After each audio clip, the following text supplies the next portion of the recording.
Welcome back to another episode of my studies by Gordon Hayes. I'd like to talk a little bit at length this week about the Pesach, when, how we celebrate it. And ever since I began my journey of studying and living Torah, I've heard the same old arguments year after year since 2001.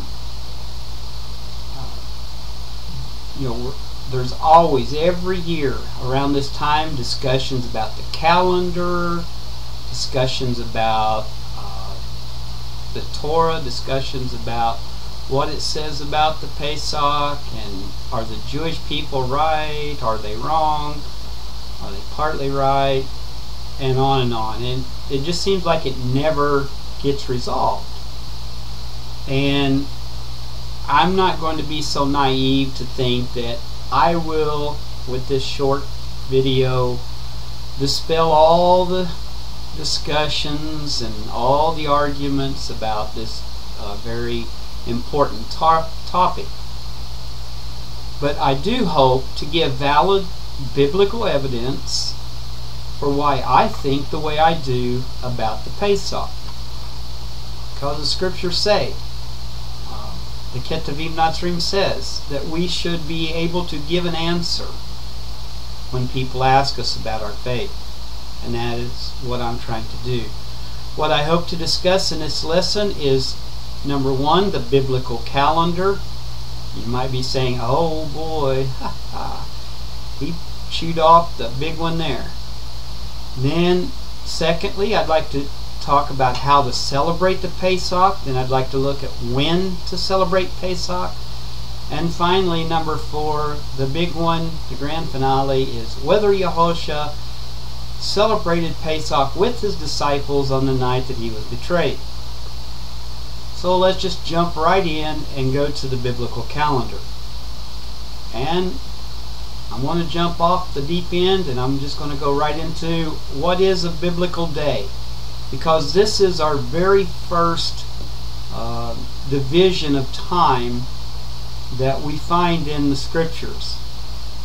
The traditional view of the Jews, Messianics, and Seventh-day Christians concerning a biblical day is that it is from sunset to sunset. And some groups will say that it's like, for example, from 6 o'clock to 6 o'clock, Friday evening to Saturday, and 7 o'clock, somewhere around that area. Some change for summer and between summer and winter. Let's look at what the scriptures say about this very important topic. If we don't have a foundation based upon the scriptures from the very beginning, the rest of our understanding of scriptures is going to be flawed. Genesis 1:5, Bereshith 1:5. And Elohim called the light day, and the darkness he called night. And there came to be evening, and there came to be morning the first day. Now this is from the Scriptures 98 Plus, and it is very close to what the Hebrew actually says. Most translations in the English have something similar to, it was evening and then it was morning, day 1. But in the Hebrew it says it came to be morning and it came to be evening, or something very similar to that effect. The word there, came to be, is from the Hebrew word vayahi, and it came to be.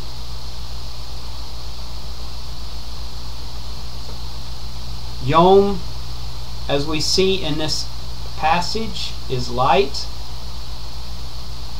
and Laila is the dark, Boker is morning, Erev is evening. So we see in this passage we have 4 very distinct periods of time in a calendar date. There are 3 differing views on the interpretation of this verse. There is the view held by many that a biblical day begins at the beginning of evening or sunset and continues to the end of daylight. And this is not spelled out in the Hebrew of the text. We have to really dig hard to get the text to follow that interpretation, especially from other verses. There is the idea, as I read, it came to be evening and it came to be morning. Thus the new day started at sunrise. And this does not violate the meaning of the Hebrew text.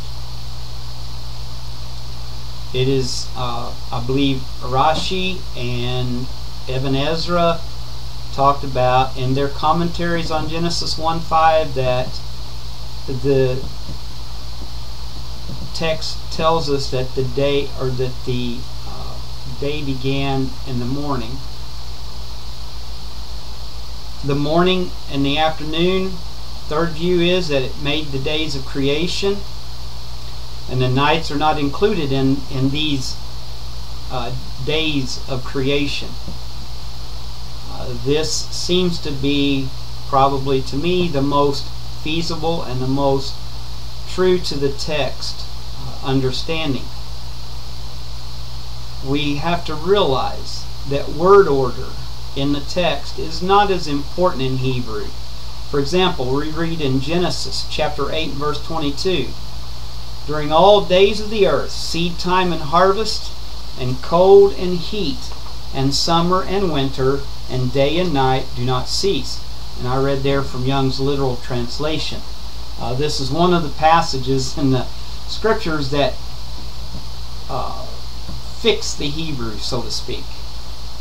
And in the actual Hebrew, the text says cold and heat, and then it says summer and winter. So if word order is important in this text, then the summers are cold and the winters are hot. But we know that's not true. And as I said, this is the most likely understanding of the text, based on the definitions given by Yahweh in the Hebrew of the text. Some troubling passages to this interpretation, and passages that I have dealt with on several occasions, are Exodus chapter 16 verses 4 through 8. Exodus 16, 4 through 8. "And Yahweh said to Moshe, See, I am raining bread from the heavens for you, and the people shall go out and gather a day's portion every day, in order to try them, whether they walk in my Torah or not. And it shall be on the 6th day that they shall prepare what they bring in, and it shall be twice as much as they gather daily. And Moshe and Aharon said to all the children of Israel, At evening you shall know that Yahweh has brought you out of the land of Mitzrayim, and in the morning you shall see the esteem of Yahweh, for he hears your grumblings against Yahweh. And what are we that you grumble against us? And Moshe said, In that Yahweh gives you meat to eat in the evening, and in the morning bread to satisfaction, for Yahweh hears your grumblings which you make against him. And what are we? Your grumblings are not against us, but against Yahweh." The argument goes that if the quail were given in the evening of the 6th day, that if they were given after sunset at the end of the 6th day, beginning in the 7th day, they would have violated the Torah of not gathering the quail on the Sabbath. First of all, Yahweh would not be giving the quail in the evening at the beginning of the Sabbath, if that's when the Sabbath began. Second of all, we see from Numbers chapter 9 verse 1 and Numbers chapter 11 verse 30 and 32 that the giving of the quail was at a different point in time. The scriptures are very plain that they ate manna for 40 years daily, but it only gives no more than 2 instances of the quail. And the one we read in Numbers chapter 9, verse 1, we'll read as a background, giving us a time frame for when Numbers 11 is occurring. And Yahweh spoke to Moshe in the wilderness of Sinai in the 1st month of the 2nd year after they had come out of the land of Mitzrayim, saying.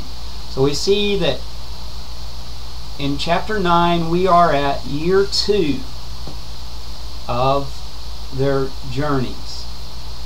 Then reading in Numbers chapter 11, 30 and 32, or 30 through 32, and Moshe returned to the camp, both he and the elders of Israel, and the wind went from Yahweh, and it brought quail from the sea, and let them fall beside the camp about a day's journey on this side, and about a day's journey on the other side, all around the camp, and about 2 cubits above the surface of the ground.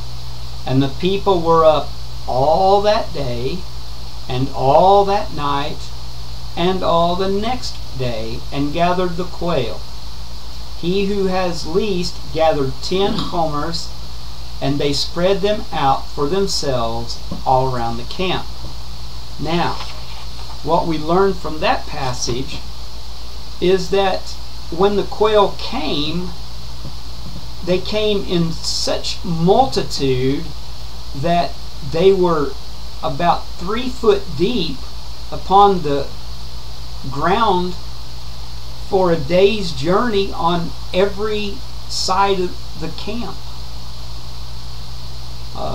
I've done some figuring, and I have the figures online that show the amount of quail.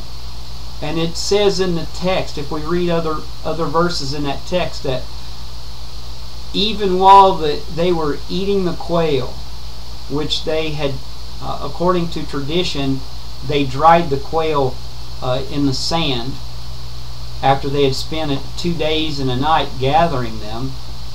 They took and processed them by drying them in the sand and preserving the meat, which was a common way of preserving meat in that area, from what I understand. And even while they were eating, they became so sick of the quail, and Yahweh brought a plague upon them. It also says in that passage that they wanted meat because they had no meat. 2 years after the 2nd year, after they had left Mitzrayim, they were sick and tired of the manna and wanted meat. So that if we put all the passages together, we can see that in Exodus chapter 16 they did not receive the quail at that time. Another passage used is Leviticus chapter 23, and I'll read verses 26 through 32. And Yahweh spoke to Moshe, saying, On the 10th day of this 7th month is the day of atonement. It shall be a set apart gathering for you, and you shall afflict your beings, and shall bring an offering made by fire to Yahweh. And you do no work on that same day, for it is the day of atonement, to make atonement for you before Yahweh your Elohim. For any being who is not afflicted on that same day, he shall be cut off from his people, and any being who does any work on that same day, that being I shall destroy from the midst of his people. You do no work, a law forever throughout your generations in all your dwellings. It is a Sabbath of rest to you, and you shall afflict your beings. On the 9th day of the month, at evening, from evening to evening, you observe your Shabbat.